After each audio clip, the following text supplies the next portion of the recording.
देश के गृह मंत्री द्वारा आज से कुछ दिन पूर्व जो संसद भवन में बोलते हुए राज्यसभा में जो बयान दिया गया, जिस तरह की अशोभनीय टिप्पणी बाबा साहब अम्बेडकर जी के बारे में की गई, उसको लेकर पूरे देश में रोष है। उसी रोष के तहत आज पूरे भारत में अखिल भारतीय कांग्रेस कमेटी के राष्ट्रीय अध्यक्ष मल्लिकार्जुन खड़गे साहब और राजस्थान प्रदेश कांग्रेस कमेटी के अध्यक्ष माननीय गोविंद सिंह डोटासरा जी के निर्देश पर सभी जगह आज पैदल मार्च, अम्बेडकर सम्मान पैदल मार्च निकालकर यह ज्ञापन दिया गया है राष्ट्रपति महोदया के नाम। राष्ट्रपति महोदया से दो निवेदन किए गए हैं। पहला आग्रह यह किया गया है कि वे तुरंत प्रभाव से गृह मंत्री अमित शाह जी को बर्खास्त करें,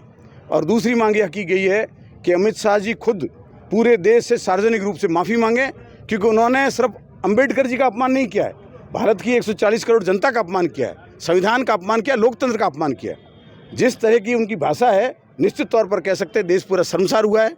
और उनकी भावनाएं जो आहत हुई है उसके लिए वो आगे बढ़कर खुद प्रधानमंत्री जी को आगे आकर देश से माफ़ी मांगना चाहिए, खुद अमित शाह जी को माफ़ी मांगनी चाहिए, और राष्ट्रपति जी से हमने जो जिला कलेक्टर महोदय को ज्ञापन दिया है, उस ज्ञापन में मांग की है कि राष्ट्रपति महोदया शीघ्र उन्हें बर्खास्त करें। जैसलमेर में बाबा साहब भीमराव अंबेडकर जी के सम्मान में एक पैदल मार्च जैसलमेर कलेक्ट्री तक पहुंचा, जो बाबा साहब भीमराव अंबेडकर जी के स्मारक से शुरू हुआ। आज हम ये मांग कर रहे हैं कि बाबा साहब भीमराव अंबेडकर जी ने संविधान इस देश को दिया, इस देश के किसानों को, नौजवानों को, मीडिया को, कार्य प्रणाली को, न्याय प्रणाली को, आपका प्रशासन को, कि उसमें सभी को अपनी बात रखने का अवसर है। और उनके खिलाफ देश के गृह मंत्री अमित शाह जी ने जिस तरीके की सदन के अंदर टिप्पणी की, उसके लिए आज एक डिमांड, एक मांग